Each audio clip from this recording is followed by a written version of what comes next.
तो पिछले एपिसोड में हमने देखा था कि काफ्का काइजू फार्म में ट्रांसफॉर्म नहीं हो पाया और वहाँ पे आ जाता है काइजू नंबर 9। तो अब हम देखते हैं कि काइजू नंबर 9 काफ्का के सामने होता है और वो कहता है, अजीब है, यहाँ पे मुझे काइजू नंबर 9 की रीडिंग मिली, ये 8 की रीडिंग मिली थी, इसलिए मैं यहाँ पे आया था। ओह, और बड़े ही डरावनी तरीके से कहता है, वो तुम ही हो ना काइजू नंबर 8। तो काफ्का अपने मन में कहता है, इसके पास काइजू को डिटेक्ट करने की एबिलिटी है। तभी काइजू नंबर 9 काफ्का पर एक हमला करता है और कहता है, तो मैं खुद से ही पता लगा लूँगा तुम काइजू नंबर 8 हो या नहीं, तुम्हें टेस्ट करके। तभी काफ्का दर्द से चिल्ला रहा था। तभी नारुमी को दिखाया जाता है और वो कहता है, ऑपरेशन रूम, मुझे काइजू नंबर 8 की ट्रांसफॉर्मेशन की स्टेटस बताओ जल्दी। तो वो कहते हैं, काइजू नंबर 8 ट्रांसफॉर्म नहीं हो पा रहा। तो हाशिकावा कहता है, हमें एक प्लान की चाहिए, ऐसे ही होता रहा तो हम काइजू नंबर 8 को खो देंगे। तो नारुमी कहता है, हम एक आइडेंटिफाइड काइजू से लड़ रहे हैं जो कि बहुत ख़तरनाक है, मैं वहाँ पे जा रहा हूँ काइजू नंबर 8 की मदद करने के लिए। तो वो जा ही रहा होता है, वहाँ पे काइजू नंबर 9 आ जाता है। तो ऑपरेशन रूम से कहते हैं, वहाँ पे एक और काइजू की रीडिंग आ रही है, रुको, वो दूसरा काइजू नंबर 9 है। तो हम देखते हैं काइजू नंबर 9 को। तो नारुमी कहता है, क्या वो रिप्रोड्यूस हो गया या फिर वो दो ही थे शुरुआत से। तो प्लैटिनम लीडर कहती है, वो कैप्टन नारुमी को यहाँ से आने से रोक रहे हैं, अब मुझे ही कुछ करना होगा। तो हम देखते हैं वो एंड काइजू जिसको डिफेंस फोर्स ने मारा था वो फिर से ज़िंदा हो रहे हैं थे। तो हाशिकावा कहता है, हमने जिस काइजू को मारा था वो फिर से ज़िंदा हो रहे हैं। ये बिल्कुल ऐसे ही हो रहा है जैसे थर्ड डिवीज़न में की रिपोर्ट में था। अगर ये वैसे ही हो रहा है तो काइजू जब फिर से ज़िंदा होंगे तब उनका। तभी हम देखते हैं ऑपरेशन रूम जिसमें सब प्लेटून कह रहे थे, काइजुओं का फॉर्टिट्यूड लेवल इंक्रीज़ हो गया। तो ऑपरेशन रूम से आदमी कहता है, ये वो एरिया नहीं हो सकता, ये बड़ा हो रहा है। तो हाशिकावा कहता है, पूरी सिचुएशन बदल गई जब काइजू नंबर 9 आया है। हम देखते हैं कि काइजू नंबर 9 को और वो कहता है, अजीब है, अब मुझे यकीन है तुम ही काइजू नंबर 9 हो, 8 हो। और कहता है, काइजू नंबर 8, अब मैं तुम्हें मारने वाला हूँ और मारकर तुम्हारी पावर्स छीन लूँगा। और वो काफ्का पर हमला करता है, पर काफ्का जैसे तैसे करके उस हमले से बच जाता है। ये बहुत ताकतवर हमला था जब तुम उससे नहीं देख सकते। तो काफ्का फिर से ट्रांसफॉर्म होने की कोशिश करता है लेकिन वो ट्रांसफॉर्म नहीं हो पाता और कहता है, ये क्यों हो रहा है मेरे साथ, ये क्यों हो रहा है। तभी काइजू नंबर 9 काफ्का पर एक तगड़ा वार करने ही वाला होता है। पीछे से किकरू अपने वेपन से काइजू नंबर 9 को बीच से काट देती है। तो नंबर 9 कहता है, तुम कौन हो। तो किकरू कहती है, तुम याद करने की कोशिश मत करो क्योंकि मैं तुम्हें मारने वाली हूँ आज। तो इतामी कहता है, तुम बाहर नहीं जा सकते इस असाओ, अगर तुमने उस वेपन को दोबारा यूज़ किया तो वो तुम्हारी जान ले सकता है।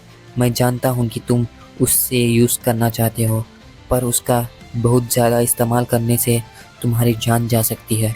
और तुम प्लानिंग कर रहे हो ना, जब काइजू नंबर 8 कंट्रोल से बाहर चले जाएगा तो तुम उसको रोकने बाहर जाओगे। और मैं ये भी जानता हूँ कि ये जनरेशन सिर्फ एक ट्रेल है, इसके बाद आने वाली जनरेशन इसको भी ओवरकम कर देगी। तभी ऑपरेशन रूम से काफ्का पूछता है, काफ्का, क्या तुम ट्रांसफॉर्म हो सकते हो। तो काफ्का कहता है, नहीं, मैंने बहुत बार कोशिश की, मैं ट्रांसफॉर्म नहीं हो सका। तो किकरू अपने मन में कहती है, क्या ये मॉन्स्टर 9 की वजह से है। तभी काइजू नंबर 9 उन पर हमला कर देता है पर वो लोग बच जाते हैं।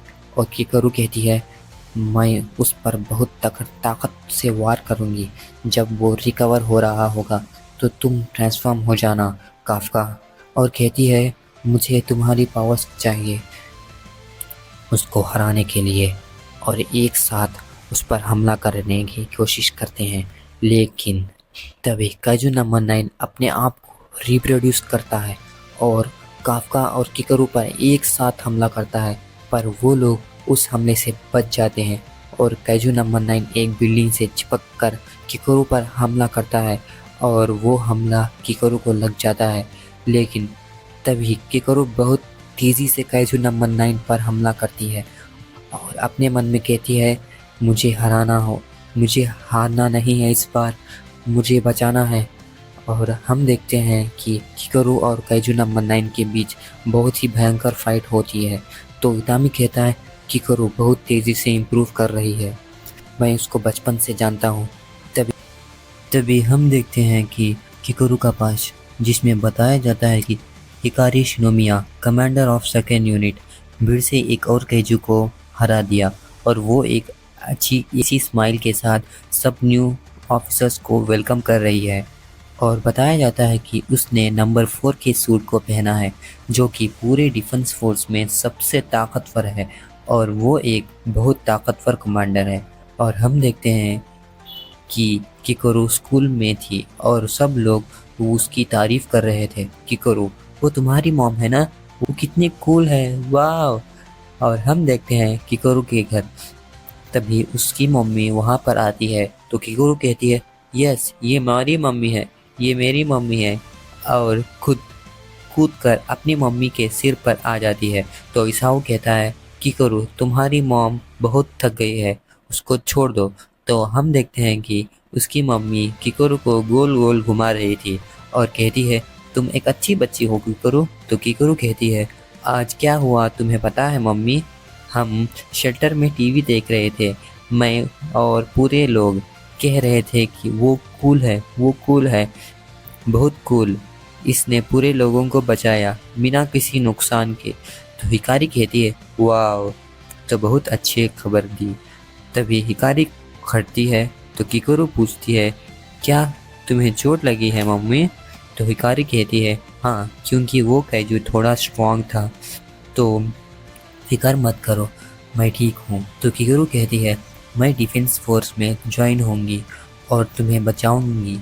तो हिकारी कहती है, ठीक है किकरू, तुम मुझे बचाना और जब तुम्हें मुश्किल में होंगी तो मैं बचाऊंगी।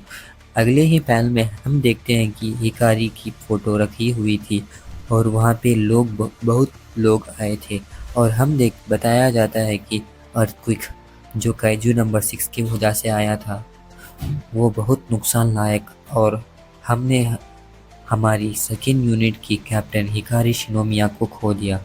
और हम देखते हैं किकरू को, जो कहती है, मेरी मम्मी की कुर्बानी की वजह से नुकसान बहुत कम हुआ।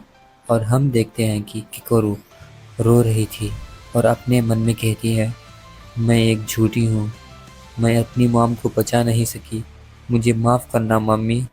और किकरू अपने डैड को बुला रही थी और उसके डैड बहुत सीरियस में देख रहे थे। तो किकरू अपने मन में कहती है, मैं हर एक को बचाऊंगी, मैं हर एक को बचाऊंगी, कोई नहीं मरेगा मेरे सामने, मैं हर एक को बचाऊंगी। तो आज के लिए इतना ही, मिलते हैं अगली वीडियो में। अगर आपको मेरा वीडियो थोड़ा भी अच्छा लगा तो लाइक और सब्सक्राइब करना मत भूलना।